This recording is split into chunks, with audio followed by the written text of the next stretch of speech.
Hello guys, Pandian ஸ்டோர்ஸில் Muthuvel உண்மையை சொல்லிட்டாங்க. அதாவது இங்கே பாரும்மா, அந்த வீட்டில் கதிரொண்டு முன்ன வெளியில் போண்ட அனுப்பலை, எல்லாமே பண்ண சொன்னது நான் தான் என்ற மாதிரி சொல்கிறாங்க. இப்படி சொல்லும்போது அவங்கள்ட்ட அம்மா, இல்லைப்பா நீ பொய் சொல்கிற, அந்த மாதிரி நடக்கிறதுக்கு வாய்ப்பே இல்லை.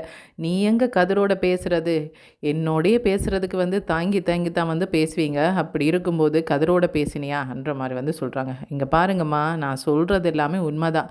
கதிருக்கு நான் தான் சொல்லியிருந்தேன், அம்மாவோட நான் அந்த வீட்டில் இருக்கணும். நிறைய நாளாகவே அம்மா விட்டு பிரிஞ்சிருக்கிறேன். ஊரில் இருக்கிறவங்க எல்லாம் எங்கே அம்மாவை காணல, அம்மாவே பார்க்க துப்பில்லை, இதில் எல்லாம் கோயிலுக்கு வராங்க, மற்றவங்களுக்கு நல்லது பண்ணுறாங்க, இந்த மாதிரி எல்லாம் கேவலமாக எங்களை ஏசினாங்க. இதனால தானம்மா நானே சந்தித்து கதிர்கிட்ட சொன்னேன். அந்த விஷயத்தை கதிர் உன்னிட்ட சொல்லலே ஒழிய மற்றும்படி அவன் பண்ணதெல்லாம் கரெக்டான்ற மாதிரி சொல்கிறாங்க. இன்னப்பா நானே அவனை தப்பாக நினச்சிட்டேனே, நீ ஏனப்பா என்னட்ட சொல்லாம் விட்ட, உண்மையாக சொல்கிற, என்னதான் இருந்தாலும் உன்னோட மகளில் பாசம் உனக்கு இன்னும் விட்டு போகல இல்லை. அது மட்டும் இல்லாமல் இன்னொரு விஷயத்த நான் சொல்கிறேன் கேட்டுக்கொள்ளும். அந்த வீட்டில் கதிர் உன்னோட பொண்ணை ரொம்ப நல்லா பார்த்துக்கொள்கிறான். அவங்கள்ட்ட பெரிய வசதியெல்லாம் இல்லை, உங்களளவுக்கு பணம் எல்லாம் இல்லை, இருந்தாலுமே அன்பு நிறைய கொடுக்குறாங்களப்பா, அதை நான் பார்த்தேன் என்ற மாதிரி சொல்கிறாங்க. அப்படியா, அப்புறம் இதுக்கு கதிர் இப்படி அனுப்புகிறான்னு நீ யோசிக்கலையா என்ற மாதிரி சொல்கிறாங்க. ஆமாம், கண்டிப்பாக அதை நான் யோசிக்காமல் இருப்பேனா. கதிர் வீட்டை விட்டு போங்கன்ற மாதிரி சொல்லாமல், ஏன் அந்த வீட்டிலேயே எல்லா வசதியும் இருக்குத்தானே, நீ அங்கே போய் வாழ வேண்டியதானே என்ற மாதிரி சொல்லும்போதே நான் நினச்சேன், கதிர் இப்படியெல்லாம் பேசுகிறவன இல்லையே, எதுக்கு இப்படி பேசுகிறான், யாராவது ஏதாவது சொல்லியிருப்பாங்களோ என்ற மாதிரி யோசித்தேன். ஆனால் நீ தான் இதை சொல்லியிருப்பேன்னு சொல்லி எனக்கு சுத்தமாகவே தெரியாது என்ற மாதிரி சொல்கிறாங்க. அது சரி, சக்திவேலுக்கு தெரியாமல் எப்படியப்பா சொன்னேன், அவன் உங்கூட தானே எப்போ பார்த்தாலும் சுற்றிட்டே இருப்பான் என்ற மாதிரி சொல்கிறாங்க.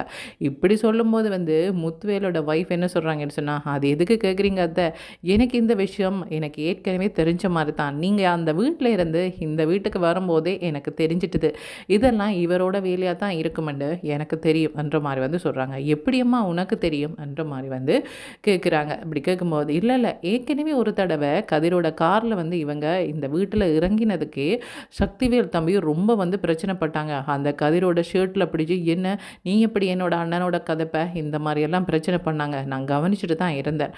அதனால் இதே விஷயத்த கதிர் பண்ணும்போதும் எனக்கு இதே டவுட் தான் வந்தது. இதுக்கெல்லாம் காரணம் இவராக தான் இருக்கும்னு நினச்சேன். பார்த்தீங்களா, நான் டவுட் பண்ண மாதிரி அவர் தான் காரணமாக இருந்திருக்கிறார் என்ற மாதிரி சொல்கிறாங்க. சரி சரி, என்ன தான் இருந்தாலும் உங்களோட பையனுக்கு தெரியாமல் பார்த்துக்கொள்ளுங்க, அப்புறமா இதே ஒரு பெரிய பிரச்சனை ஆக்கிடுவாங்க என்ற மாதிரி சொல்கிறாங்க. இப்படி சொல்லும்போது அவங்களோட மாமியார் என்ன சொல்கிறாங்கன்னு சொன்னால், அவன் கிடக்கிறான், அவன் யாரோட தான் பிரச்சனைக்கு போகலை, எங்கே தான் பிரச்சனை படையலை, எல்லா இடத்துலையும் பிரச்சனை பண்ணிட்டு தான் இருப்பான். அவன் இருக்கிற இடத்துல கண்டிப்பாக ஒரு பிரச்சனை வந்தே தீரும். சொல்லு பார்க்கலாம், எங்கேயாவது ஒரு இடத்துல பிரச்சனை பண்ணாமல் ஹாப்பியாக போய் ஹாப்பியாக வந்தான்னு சொல்லி, அப்படி வாய்ப்பே இல்லை. அவனெல்லாம் ஒரு ஆளுன்னு சொல்லி பேசாமல் விடு என்ற மாதிரி சொல்கிறாங்க. இதுக்கப்புறமா, சரியப்பா எப்பப்பா நீ கதிரோட கதைக்க ஆரம்பிச்சன்ற மாதிரி கேட்குறாங்க. இல்லை இல்லை, எனக்கு ஒரு நாள் உடம்பு முடியாமல் நான் ரோட்டோரத்தில் ரொம்பவே கஷ்டப்படுற மாதிரி இருந்தேன். ஒரு வெஹிக்கிளுக்கு தான் பார்த்துட்டு இருந்தேன், அதுக்கிடையில் கதிர் என்னை ஏற்றிட்டு வந்துட்டான்ற மாதிரி சொல்கிறாங்க. என்னப்பா இது, நம்பவே முடியலை, உனக்கு உடம்பு முடியாமல் இருக்கேன்ட்டு எப்படியப்பா அவனுக்கு தெரியும் என்ற மாதிரி சொல்கிறாங்க. இல்லை இல்லை, என்னமோ தெரியலை, அவன் கேட்டான், நானுமே அவனோட காரில் வந்துட்டேன், அதுக்கப்புறமா பேசுகிறேன் என்ற மாதிரி சொல்கிறாங்க. இதுக்கப்புறமா இங்கே என்ன நடக்குதுன்னு சொன்னால், சரவணனுக்கு அஞ்சலியை விட்டு கொடுக்க விருப்பமே இல்லை. சரவணனை பொறுத்த வரைக்கும் அஞ்சலிக்கு நான் துரோகம் பண்ணிட்டேன், அவங்கள கல்யாணம் பண்ணாமல் ஏமாற்றிட்டு நான் மயிலை கல்யாணம் பண்ணிட்டேன், அஞ்சலியை தான் நான் லவ் பண்ணியிருந்தேன், அவங்கள கல்யாணம் பண்ணாமல் விட்டதால தான் தனக்கு இப்படியான ஒரு விஷயமே நடக்குது என்ற மாதிரி நினச்சி அஞ்சலிகிட்ட புலம்பிகிட்ருக்குறாங்க.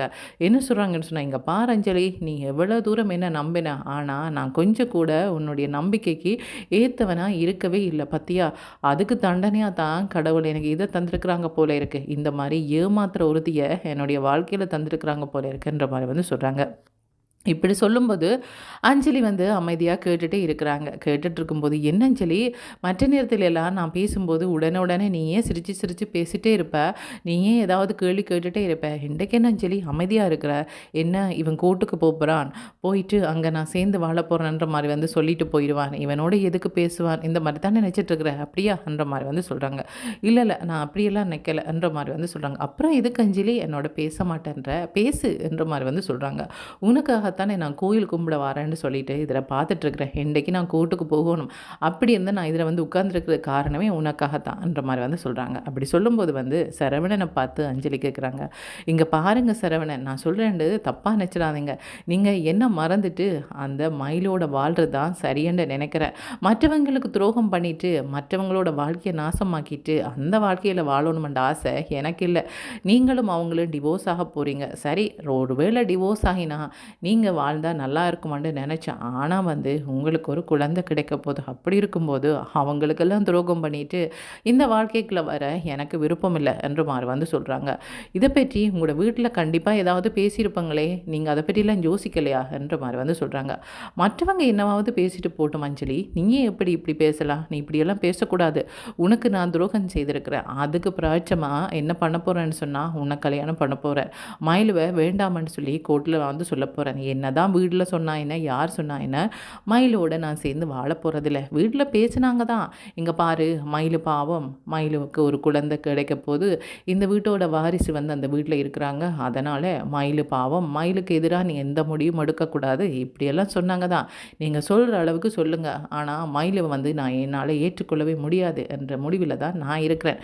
ஒருவேளை அந்த அஞ்சலியை பார்க்கக்கூடாது பேசக்கூடாதுன்னு சொன்னால் கூட நான் அவனோட பேசிட்டு தான் இருப்பேன். அவங்கண்ட பேச்செல்லாம் கேட்டு உன்னோட பேசாமல் எல்லாம் விட மாட்டேன். அதனால் நீ பயப்படவே தேவையில்லைன்ற மாதிரி வந்து சொல்கிறாங்க.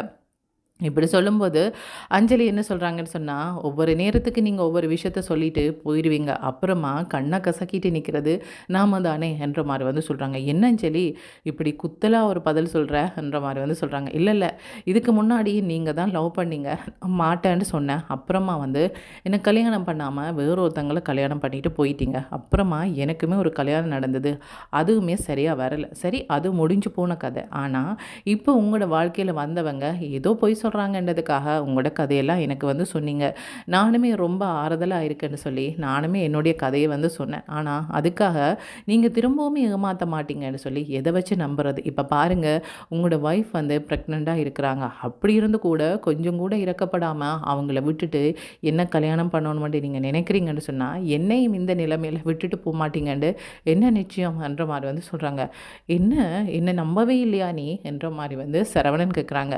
இல்லை இல்லை, நம்பவே இல்லைன்னு நான் சொல்ல வரலை, எப்படி நம்புறதுன்ட்டு தான் எனக்கு தெரியலை. நீங்கள் எனக்கு துரோகம் பண்ணிட்டு அதுக்கு பிராய்ச்சித்தமாக ஏதாவது பண்ணணுமென்று சொன்னீங்க இல்லையா? இப்போ வந்து மயிலுக்கும் அதே நிலைமையில தானே இருக்கிறாங்க. அவங்க உங்களுக்கு பொய் சொன்னாங்க, அதனால் நீங்கள் அவங்கள வெறுத்தீங்க. இப்போ அவங்க ப்ரெக்னெண்ட்டாக இருக்கும்போது கூட உங்களுக்கு அவங்க மேலே இரக்கம் வரையிலையா, அல்லது இரக்கம் வராத மாதிரி பேசிகிட்டு இருக்கிறீங்களா என்ற மாதிரி வந்து சொல்கிறாங்க.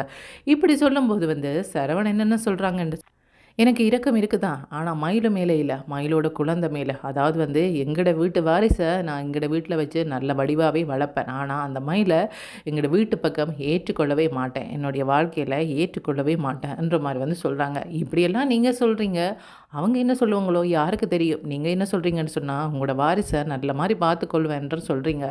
அதுக்கு அவங்க சம்மதிப்பாங்களா? உங்களுக்கு கோவம் இருக்கிற மாதிரி அவங்களுக்கும் கோவம் இருக்கத்தானே செய்யும் என்ற மாதிரி வந்து சொல்கிறாங்க. என்னது அவங்களுக்கு கோவம் இருக்க போதா? அவங்க எல்லாம் கோப்படுறதுக்கு என்ன நியாயம் இருக்குது? என்ன நியாயப்படி நடந்திருக்கிறாங்க? ஏதாவது ஒரு விஷயத்தில் நேர்மையாக இருந்திருக்கிறாங்களா? சொல்கிறதெல்லாம் பொய். சரி, இவ தான் பொய் சொல்கிறான்னு பார்த்தா அந்த ஒட்டுமொத்த குடும்பமே பொய் சொல்லுது. உனக்கு ஒரு விஷயம் தெரியுமா? நம்மளோட கடையில் நானுமே வந்து உதவிக்கு நிற்க போகிறேன்னு சொல்லிட்டு அவளோட அப்பா வந்து நம்மளோட கடையில் நின்றாங்க. அதுக்கப்புறமா நிறைய பணம் பொருட்கள் எல்லாம் எடுத்துகிட்டு போயிட்டாங்க. அது மட்டும் இல்லாமல் இவளுமே அந்த கடையில் நின்றா. ஆனால் தன்னுடைய அப்பா இப்படி பண்ணுறாங்கன்னு சொல்லி அவங்களுக்குன்னு சொல்லலை. அது மட்டும் இல்லாமல் இப்படியெல்லாம் பண்ணக்கூடாதுன்னு கூட சொல்லலை. எனக்குமே இதை பற்றி எதுவுமே சொல்லாமல் பேசாமல் உட்காந்துருக்கிறான்னு சொன்னால் இவ எப்படிப்பட்ட ஆள்? சாதாரணமான இந்த மாதிரியான ஒரு சின்ன சின்ன விஷயத்துக்கே ஆசைப்படுறவங்க ஒருத்தங்கண்ட வாழ்க்கையை ஏமாத்தின பற்றி கவலைப்படுவாங்கன்னு நான் நினைக்கிறேன். அவங்க கவலைப்படவே மாட்டாங்க. திரும்ப எப்படியெல்லாம் ஏமாற்றலாம், என்ன சொன்னால் இவங்க ஏமாறுவாங்க, இப்படி தான் நினச்சிட்டு வருவாங்க, அதுக்கெல்லாம் நான் ஆளே கிடையாது என்ற மாதிரி வந்து சொல்கிறாங்க. இப்படி சொல்லும்போது வந்து எங்கள் மயிலோட வீட்டில் மயிலோட அம்மா என்ன சொல்கிறாங்கன்னு சொன்னால், இங்கே பாரடி, உன்னோட ஹஸ்பண்ட் வந்து நிறைய பிளான் எல்லாம் பண்ணி வச்சுருப்பான், வேறு ஒருத்தியோட சுற்றி திரியிறான்னு சொன்னால் அவன் சம்பாதிக்கிறது பூரா வந்து அவளுக்கு தான் போய்கிட்டு இருக்குது. அது மட்டும் இல்லாமல் உன்னை கை கழுவி விடலாமன்ற பிளானோட தான் அங்கே வருவான். எனக்கு இவள் வேண்டவே வேண்டாம், இவளோட வாழவே மாட்டேன் என்ற மாதிரி வந்து சொல்லுவான். இங்கே பாரு, உனக்கு குழந்தை கிடைக்க போதுன்ற விஷயத்த சொல்லும் போதே உன்னை வந்து கேட்கக்கூடாத கேள்வியெல்லாம் கேட்டவன் தான் அவன். அப்படிப்பட்டவனை நம்பி நீ ஒரு பிழையான முடிவு எடுத்துடாத, சரியான முடிவெடு என்ற மாதிரி வந்து சொல்கிறாங்க. என்னம்மா சரியான முடிவு எடுக்க சொல்கிறீங்க, எனக்கு புரியலை, என்ன சொல்கிறீங்க, சேர்ந்து வாழணுமென்று சொல்கிறீங்களா, பிரிஞ்சு போகணுமென்று சொல்கிறீங்களா என்ற மாதிரி வந்து கேட்குறாங்க. இங்கே பாரு, அவனை நம்பி நீ முடிவெடுக்க வேண்டாம். அங்கே வந்து கோர்ட்டில் அவன் செய்கிற பிரச்சனை எல்லாத்தையும் சொல்லு. அது மட்டும் இல்லாமல் எனக்கு இப்படியெல்லாம் பண்ணணுமன்ற மாதிரி வந்து கேளு. அது மட்டும் இல்லாமல் இன்னொரு கல்யாணம் அவனை பண்ண விடாமல் நீ பண்ணணும்ன்ற மாதிரி வந்து சொல்கிறாங்க. இங்கே பாரும்மா, நீ சொன்னியோ சொல்லலையோ எனக்கு எல்லாமே ஞாபகத்தில் இருக்குது. ஆரம்பத்துலேருந்து இப்போ வரைக்கும் அவங்க என்ன பண்ணிகிட்ருக்குறாங்க எல்லாம் நான் பார்த்துட்டு தானம்மா இருக்கிறேன். நீ எதுக்கு தேவையில்லாமல் இந்த மாதிரி கத்தி உன்னோட எனர்ஜியை வேஸ்ட் பண்ணுறன்ற மாதிரி வந்து சொல்கிறாங்க. அது சரி, உனக்கு புரிஞ்சால் சரி. ஏற்கனவே நான் சொன்னதை கேட்காம தான் இந்த வீட்டில் வாளாவெட்டியை வந்து உட்காந்துருக்குறேன். திரும்பவும் அப்படி ஒரு தப்பை பண்ணிடாத, சரியா என்ற மாதிரி வந்து சொல்கிறாங்க.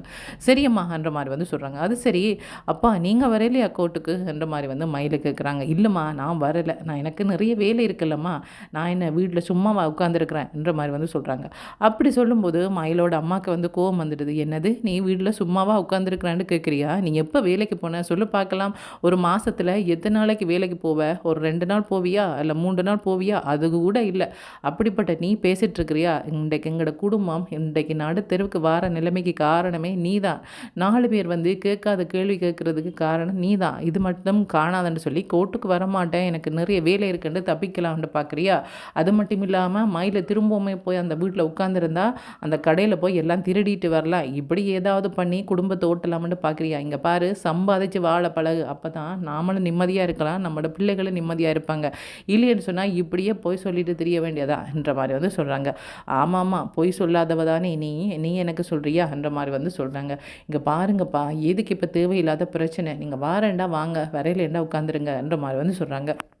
இங்கே வந்து மயில் வந்து என்ன முடிவெடுக்க போகிறாங்கன்றது வந்து சரவணனுக்கு தெரியாது. சரவணனை பொறுத்த வரைக்கும் நான் வேண்டவே வேணாம்னு சொல்லிட்டு வரலாம்னு உட்காந்துருக்குறாங்க. ஆனால் ஆரம்பத்துலேருந்து சரவணனுக்கு மயிலுக்கு என்ன துரோகம் எல்லாம் பண்ணாங்களோ அதை நினச்சி மயில் இல்லை இப்படியெல்லாம் இதுக்கு கெஞ்சிட்ருப்பான்ற மாதிரி ஒரு முடிவை தான் எடுக்க போகிறாங்க. சரவணனை பொறுத்த வரைக்கும் மயில் என்ன தப்பெல்லாம் பண்ணாங்களோ அதை சொல்லி இவங்க வேண்டான்ற அளவுக்கு போயிடணுன்ற மாதிரி வந்து இருக்கிறாங்க.